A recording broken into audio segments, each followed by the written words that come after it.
नमस्कार, मी आचल लोखंडे. महाराष्ट्र टीव्ही 24 राजकारण 24 तास बातमीपत्रात आपलं स्वागत आहे.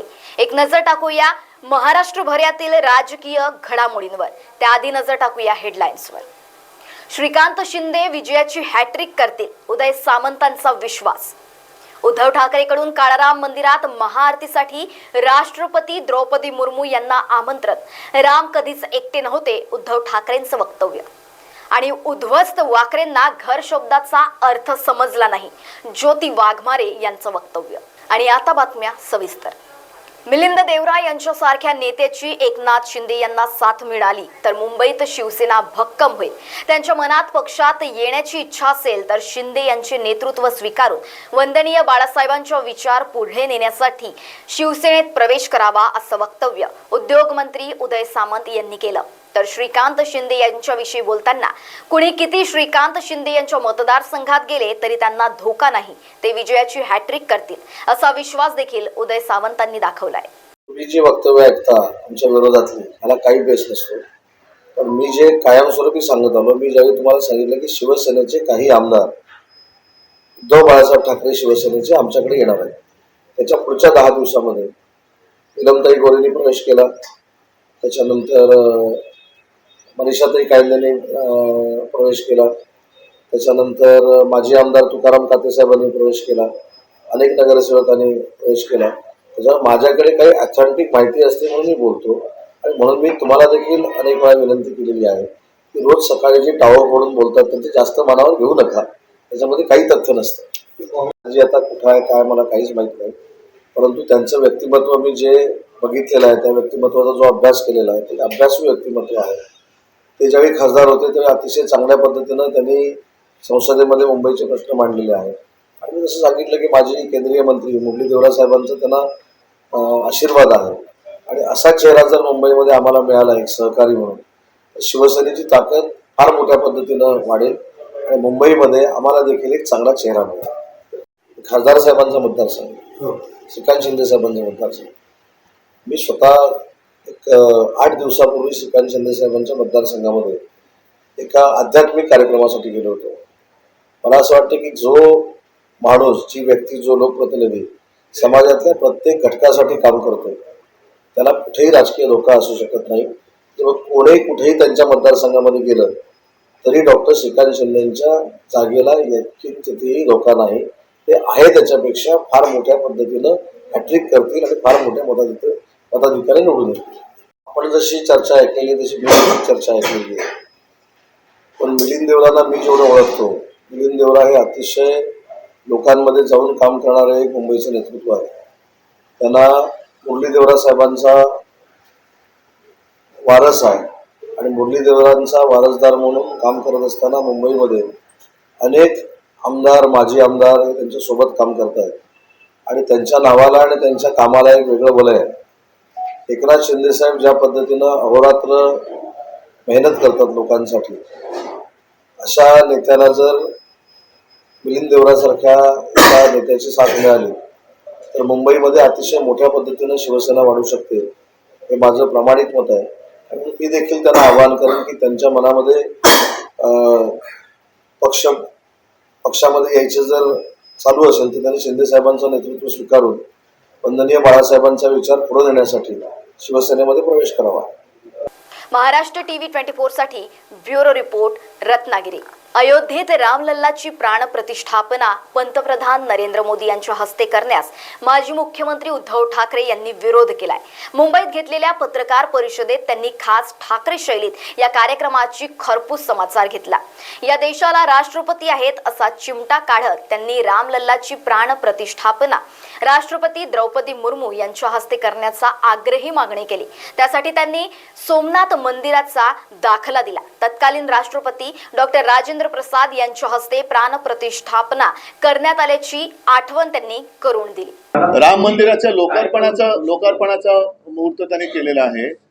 मी यापूर्वी सुद्धा अनेकदा सांगितलेलं आहे की राम मंदिर जेव्हा निर्माण झालेलं नव्हतं त्यावेळेलाही कोणी न सांगता आम्ही स्वतःहून 2 वेळा तिकडे गेलेलो आहे. आणि मी तर असं म्हणेन, त्याचं श्रेय मी घेत नाहीये, पण राम मंदिर हा मुद्दा थंड बस्त्यामध्ये जेव्हा पडला होता, राम मंदिर होणार की नाही, तेव्हा शिवसेनेने घोषणा केली होती पहिले मंदिर फिर सरकार.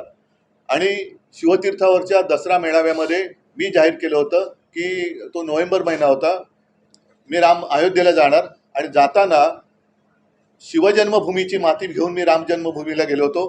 तुम्ही माना अथवा नका मानू, पण शिवजन्मभूमीची माती तिकडे घेऊन गेल्यानंतर 1 वर्षाच्या आत कोर्टाने निकाल दिला आणि तो राम मंदिराच्या बाजूने दिला. त्याच्यामुळे माझ्या मनात जेव्हा प्रेरणा येईल तेव्हा मी जाणार आहे नक्की, कारण ती काही कोणाची खाजगी मालमत्ता नाही आहे आणि प्रभू रामचंद्र हे सगळ्यांचे आहेत. त्याच्यासाठी एक प्रतीक म्हणून आम्ही ज्याला एक वेगळी पार्श्वभूमी आहे अशा काळाराम मंदिरात जातो आहोत. अयोध्येला मी 2दा गेलो, मुख्यमंत्री झाल्यावरती सुद्धा गेलो होतो आणि या नंतर सुद्धा एकदाच कशाला, ज्या वेळेला माझ्या मनात येईल त्या वेळेला जाईल. सब कुछ अच्छा होना चाहिए. खैर वो तो बात शास्त्र की रही, उसमें मैं नहीं जाना चाहता. जैसे मैंने कहा, मैं कोई पंडित नहीं हूँ, मैं तो राम भक्त हूँ, देशभक्त हूँ और राम मंदिर होने जा रहा है. उस वक्त तो और दिवाली मनाई जानी चाहिए और इसलिए तो हम राम मंदिर में जा रहे हैं. शाम को गोदावरी के किनारे पर हम आरती भी कर रहे हैं. सिर्फ दिवाली मनाने की बात प्रधानमंत्री कर रहे हैं, उसके बाद मराठी में जो कहते हैं दिवाळ, उसके ऊपर भी बाद में चर्चा होनी चाहिए. वो चर्चा चाहे आप चाय पे करो, कॉफी पे करो, लस्सी पे करो, ढोकले पे करो, शेव पापड़ा पे करो, फरसाण पे करो, मुझे कोई एतराज नहीं है. आने वाली 22 जनवरी को अयोध्या में राम मंदिर का लोकार्पण होने जा रहा है और उसी दिन मैंने जैसे पहले जाहिर किया था कि हम मतलब शिवसेना नासिक में जाएंगे और नासिक में काड़ाराम मंदिर जो है वहां जाकर प्रभु रामचंद्र सीता माई का दर्शन करेंगे और उसी शाम जो गोदावरी नदी है वहां से कुछ मिनट 4-5 मिनट पर की दूरी पर है, तो वहां जाकर हम शाम को आरती करेंगे. और हम चाहते हैं कि ये जो कार्यक्रम है सिर्फ रामलल्ला की पूजा नहीं है. अयोध्या में जो मंदिर का निर्माण होने जा रहा है तो सिर्फ राम लल्ला या सीतामाई की प्राण प्रतिष्ठा नहीं, हमारे देश की अस्मिता की प्राण प्रतिष्ठा होने जा रही है. और जैसे सोमनाथ मंदिर के बारे में हमने सब सुना है, पढ़ा है और गूगल पर भी है. उस वक्त के तत्कालीन राष्ट्रपति महोदय डॉक्टर राजेंद्र प्रसाद जी के तरफ से उसकी प्राण प्रतिष्ठा की गई थी.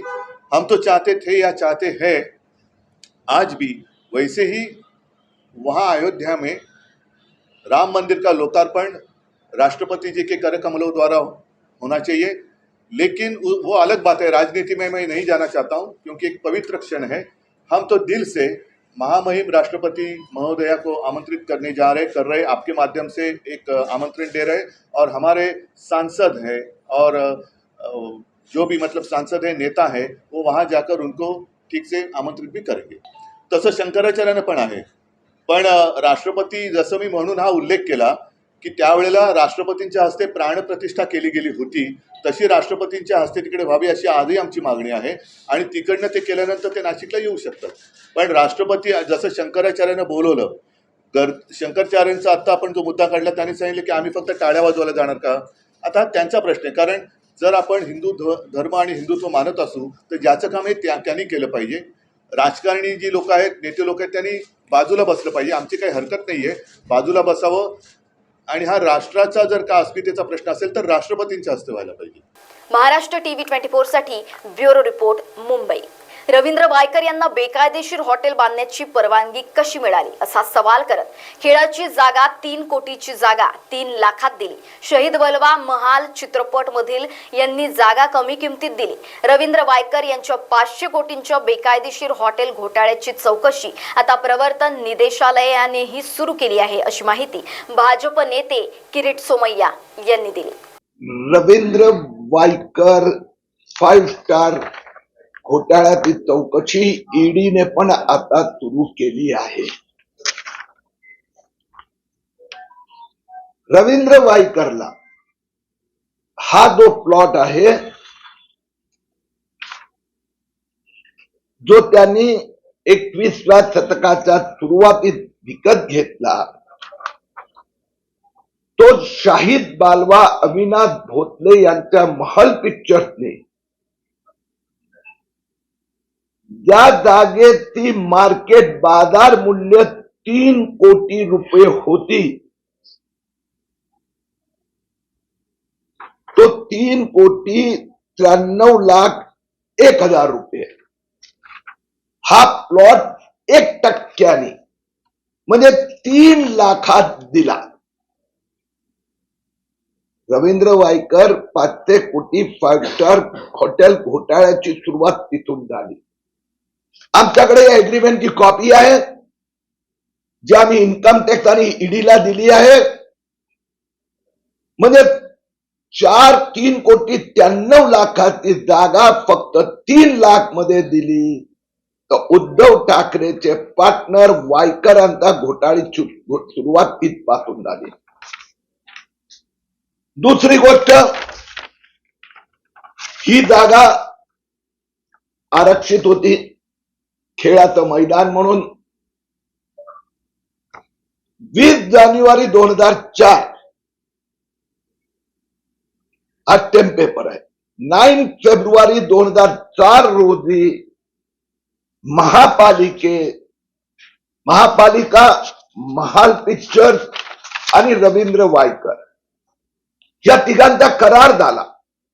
ही कॉपी इक्बाल चहलकडे होती आहे आणि यात स्पष्टपणे लिहिलं की 1/3 जागेवर खेळाचे अपेक्षित स्पोर्ट सेंटर, ट्रेनिंग सेंटर बांधायचं आणि 2/3 जागा लहान मुलांचं खेळाचं मैदान म्हणून आरक्षित.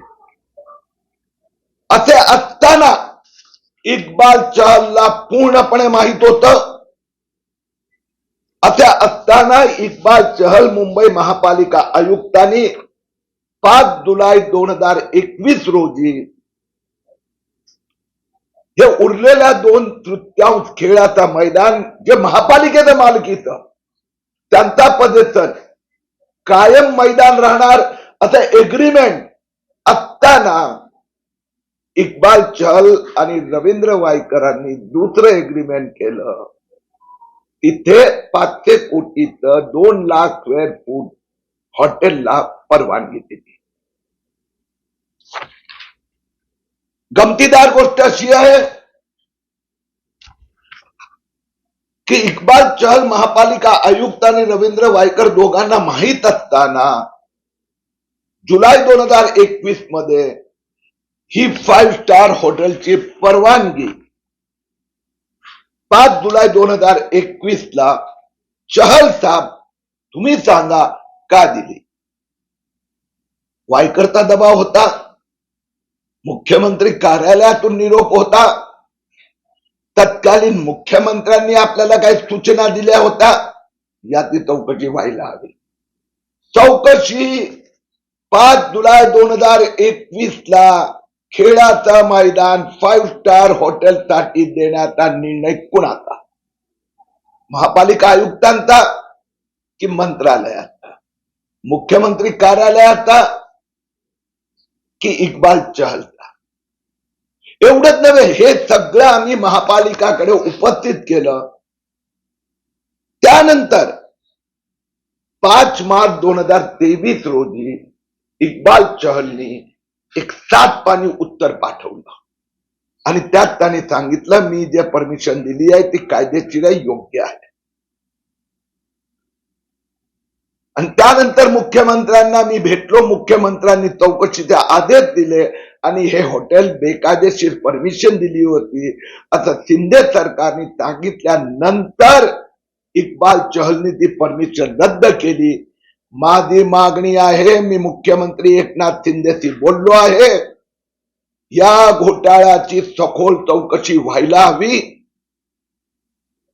2021 मध्ये 5 स्टार हॉटेल बांधण्याची परवानगी जे देण्यात आली ते कुणाच्या सांगण्यावरून. मी ईडीच्या अधिकाऱ्यांची पण भेट घेतली, त्यांना हे सगळे डॉक्युमेंट दिले आहे.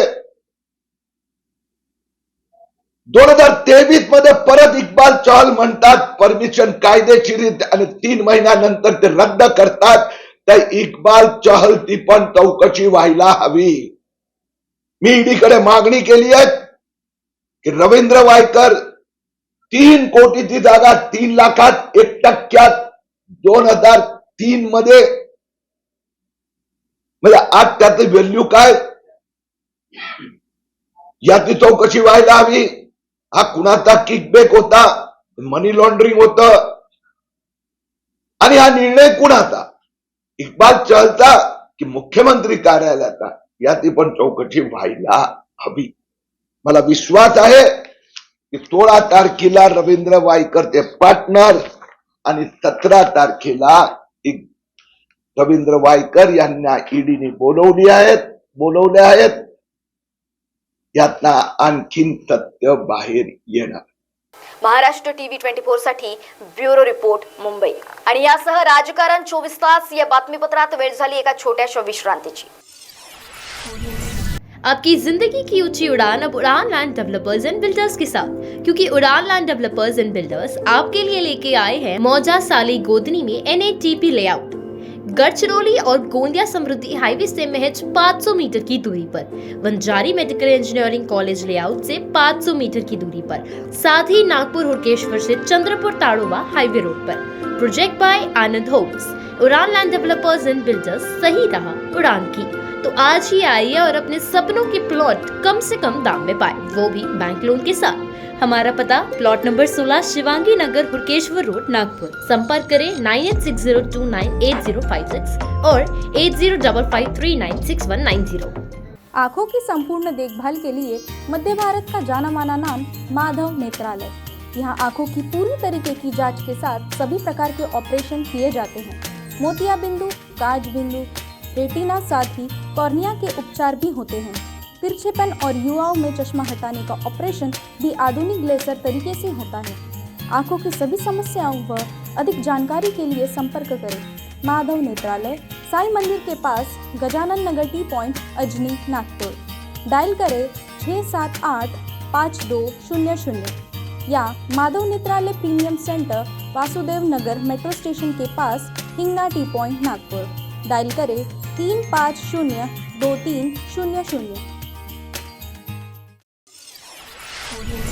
विश्रांतीनंतर पुन्हा आपलं स्वागत. बघूया राजकारणातील महत्त्वाच्या पुढील घडामोडी. मिलिंद देवराव शिंदे गटात जातील ही एक मोठी अफवा आहे, जे विरोधक नेहमी उचलतात. हे जातात ते जातात असं सांगितलं जातं. विरोधक अशा अफवा उठवतात, यात काहीही तथ्य नाही, अशी स्पष्टोक्ती आमदार प्रणिती शिंदे यांनी दिली आहे. देशाची परंपरा खरं तर, आणि आज रणशिंग फुंकलेत असं म्हणायला हरकत नाही. पण आज आपल्या सोलापुरात सिद्धरामेश्वराची यात्रा, आज काठीची पूजा, उद्या अक्षता सोहळा, एकंदरीत ही सोलापूरचीच परंपरा नाही, महाराष्ट्राची उभी परंपरा आहे. सोलापूर जिल्हा हा खरं तर अतिशय लकी आहे, कारण का आपल्या इथेच विठ्ठल आहे, आपल्या इथे सिद्धरामेश्वर आहे, आपल्या इथे तुळजाई लागून आहे. आणि अर्थात आज ग्रामदैवताची आपली ही यात्रा आहे. आणि आज काठीची पूजा या ठिकाणी संपन्न झाली. सगळ्यांना मनापासून संक्रांतीच्या गोड गोड शुभेच्छा देते. आणि हे वर्ष आपल्या सगळ्यांसाठी खूप महत्त्वाचं ठरणार आहे. 2 ते 3 महत्त्वाच्या निवडणुका असणार आहेत. आणि मी एवढीच प्रार्थना करते सिद्धरामेश्वराच्या चरणी की या महाराष्ट्राला आणि या देशाला एक स्थिर सरकार, जी गोरगरिबांकडे बघणारं सरकार, शेतकऱ्यांकडे, सर्वसामान्यांकडे बघणारं सरकार, आणि जे खरंच मायबाप सरकार म्हणतं तसं सरकार आपल्या सगळ्यांना मिळावं. सगळ्याच निवडणुका आहेत आणि आम्ही सगळेच ह्याच्यात उतरतोय. लोकांना आपण जे आश्वासन देतो, 5 वर्ष असतील, 10 वर्ष असतील, ते लोकांपर्यंत पोहोचवणं, लोकांची सेवा करणं, हेच शेवटच्या श्वासापर्यंत हाच संकल्प घेतला आहे. आणि पुन्हा एकदा ते लोकांपर्यंत नेणं, वस्तुस्थिती काय ती लोकांपर्यंत मांडणं, हाच आमचा ध्येय आहे. ही एक मोठी अफवा आहे जी विरोधक उचलतात. आम्ही जातोय, हे जातोय, काँग्रेसचे बरेच जण जात आहेत, हे विरोधक उठवतायत ही अफवा, ह्याच्यात काही तथ्य नाही. हे बघा, हे जे लोक येऊन सोलापुरात चिघळवण्याचा प्रयत्न करतात किंवा भांडणं लावायचा प्रयत्न, त्यांना मी ताकीद देते, खबरदार. तुम्ही इथे आमच्या लोकांमध्ये किंवा देशात कुठेही जाऊन तुम्ही फूट पाडायचा प्रयत्न करू नका, लावायचा प्रयत्न करू नका. करायचं असेल तर गोरगरिबांची कामं करा. ही कोणती पद्धत आहे? धर्म वापरून तुम्ही इथे पेटवायचा प्रयत्न करतात. हे आधी कधीच झालं नव्हतं आपल्या देशात. आणि असं जर कोण करत असेल तर खबरदार. आणि सोलापूर एवढं बिघडणार नाही, कारण का सोलापूरचे लोक सुज्ञ आहेत. आणि कितीही काही झालं तरी आता आम्हाला सगळ्यांना कळून चुकलंय की हे लोकांची रणनीती काय असते आणि हे लोकांचं शेकट कारस्थान काय असतं. नेमकं इलेक्शन तोंडावर आलं की धर्म जातपात करून लोकांमध्ये फूट पाडायचा प्रयत्न करतात. पण भारताची लोक आता एवढी मूर्ख नाही. महाराष्ट्र टीव्ही 24 साठी ब्युरो रिपोर्ट, सोलापूर. दरवर्षी हिरे हब्बू मला या ठिकाणी आशीर्वाद घेण्यासाठी बोलावतात. यंदाच्या वर्षात तर जगद्गुरू देखील या वर्षीच्या सोहळ्यात सहभागी होण्यासाठी आले आहेत. राजकारण हे वेगळं आहे आणि धार्मिक बाब ही वेगळी आहे. राजकारणात धर्म आणि जात आणू नये हीच शिकवण सिद्धरामय्यांनी आम्हाला दिलेली आहे. सिद्धेश्वर तलावाची देखील संकल्पना तशीच होती की सर्व धर्म लोकांना सोबत घेऊन ते केलं, असं वक्तव्य सुशील कुमार शिंदे माजी केंद्रीय गृहमंत्री यांनी केली आहे. मला नेहमी बोलवतात. एक अतिशय सिद्धरामेश्वराचे भक्त पुजारी म्हणून आम्ही त्यांच्याकडे पाहतो आणि चांगल्या तऱ्हेनं ते पूजा करतात आणि सोलापूरकरांच्याकरता आशीर्वाद देतात. आजच तशा प्रकारची पूजा वगैरे झाली. आज तर जगद्गुरू आलेले होते इथं. एक अतिशय चांगली घटना. मी तर पहिल्यांदाच बघितलं जगद्गुरू इथे येतात ते. ह्याच्यापूर्वी कधी बघितलं नाही. अनेक वर्ष इथे येतो. श्रीयुत हब्बू हे अतिशय धार्मिक भावनेनं हा प्रसाद वाटतात. इथं सगळ्यांचं स्वागत करतात आणि याही वर्षी त्यांनी तशाच प्रकारचं स्वागत केलं. राजकारण हे वेगळं आहे आणि हे धार्मिक भाग वेगळा आहे. मी एवढंच म्हणेन की राजकारणामध्ये धर्म आणि जात आणू नये हेच आमच्या सिद्धरामेश्वरांनी आम्हाला सांगितलं. सिद्धेश्वर तलावाची जी संकल्पना होती ती सर्व धर्माला घेऊन त्या तलावाचं खोदकाम केलं. सगळेच होते त्यात, हिंदू मुस्लिम सगळे होते आणि तशा प्रकारचा संदेश सिद्धरामेश्वरांनी आपल्याला दिलेला आहे. तेच आपण पुढे नेलं. महाराष्ट्र टीव्ही 24 साठी ब्युरो रिपोर्ट, सोलापूर. उद्ध्वस्त वाकरे आता घरंदाजपणाच्या गोष्टी करतायत. प्रामाणिक शिवसैनिकांना ज्यांनी कायम नजरअंदाज केलं. उद्ध्वस्त वाकरे, तुम्हाला घर या शब्दाचा अर्थ कधी समजलाच नाही म्हणून तुम्ही तुमच्या सख्या भावाला दूर लोटलं. तुमच्या आत्मघातकी अंदाजानं तुम्ही स्वतःचे राजकारण स्वतःच्या हाताने संपवलं. आयुष्यभर तुम्ही मुंबई महानगरपालिकेच्या टेंडरमधून स्वतःचे कोर्ट कल्याण कसे होईल ते पाहायचं. आता तुम्हाला कल्याण आठवलंय. तुम्हाला जनतेचा कल समजला नाही आणि तुम्ही लोकांमध्ये कळ लावण्याचं काम केलंय, अशी खोचक टीका शिवसेना प्रवक्त्या ज्योती वाघमारे यांनी केली. उद्ध्वस्त वाकरेजी आज घरंदाजपणाच्या गोष्टी करतायत. अहो, आयुष्यभर प्रामाणिक शिवसैनिकांना ज्यांनी कायम नजरअंदाजच केलं त्यांनी घरंदाजपणाच्या गोष्टी न केलेल्याच बऱ्या. उद्ध्वस्तजी, तुम्हाला घर या शब्दाचा अर्थ कधी कळालाच नाही म्हणून तर तुम्ही तुमच्या सख्या भावाला बाहेर लोटलत. तुम्ही राजसाहेबांना दूर लोटलत आणि त्यामुळेच आज तुम्हाला ही घरघर लागली आहे.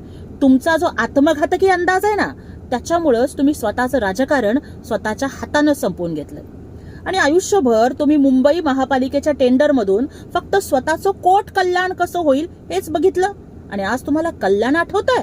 अहो, तुम्हाला जनतेचा कलच कधी कळाला नाही आणि तुम्ही फक्त लोकांमध्ये कळ लावण्याचं काम केलं. त्यामुळं तुम्ही कल्याणच्या नादाला अजिबात लागूच नका. महाराष्ट्र टीव्ही 24 साठी ब्युरो रिपोर्ट, ठाणे. आणि यासह राजकारण 24 तास या बातमीपत्रात वेळ झाली इथेच थांबण्याची. अन्य घडामोडीसाठी बघत रहा महाराष्ट्र टीव्ही 24. नमस्कार. हमारी कुरियर सेवाएं सिर्फ आपके लिए. Fast track courier end cargo service, देश विदेश पार्सल भेजने का एकमात्र स्थान. हमारी सेवाएं कुरियर, पार्सल, मेडिसिन, घर सामान, luggage, sweets packages, mobile, laptop, computer, सभी प्रकार के इलेक्ट्रॉनिक्स पार्सल्स, टू व्हीलर, गाड़ी, ये सारी सेवाएं सिर्फ उपलब्ध हैं हमारे fast track courier end cargo service में. सबसे अलग दिखेगी आपकी पसंद कृष्णा मेंस. इंडियन हो या इंडो वेस्टर्न स्टाइल में अलग कृष्णा मेंस, हमसे सस्ता कोई ना बेचे. दूल्हे राजा की पसंद कृष्णा मेंस. हमारे यहाँ coat pant, kurta pyjama, jacket, sherwani, shirt, jeans सब कुछ एक ही छत के नीचे. कोट पैंट 3050 से लेकर 20,000 तक, कुर्ता पैजामा 500 से लेकर 2000 तक. हमारा पता कृष्णा मेंस, नंगा पुतला चौक, जागनाथ रोड, गांधी बाग, नागपुर.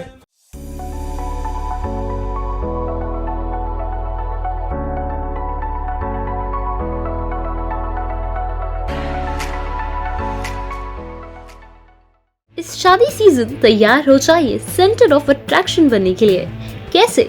सचिन लाइफस्टाइल के बेहतरीन कपड़ों के साथ जी हाँ, सचिन लाइफस्टाइल में ladies wear, kids wear, men's wear सभी सेक्शन के लिए कपड़े अवेलेबल हैं। और साथ ही में इस शादी की शॉपिंग को पॉकेट फ्रेंडली बनाने के लिए सचिन लाइफस्टाइल लेकर आए हैं आपके लिए फ्लैट 15% का ऑफ। तो अभी आइए और अपनी शादी की शॉपिंग सचिन लाइफस्टाइल से करके जाइए। हमारा पता शताब्दी चौक, बेलतरटी रोड, रामानगर, नागपुर।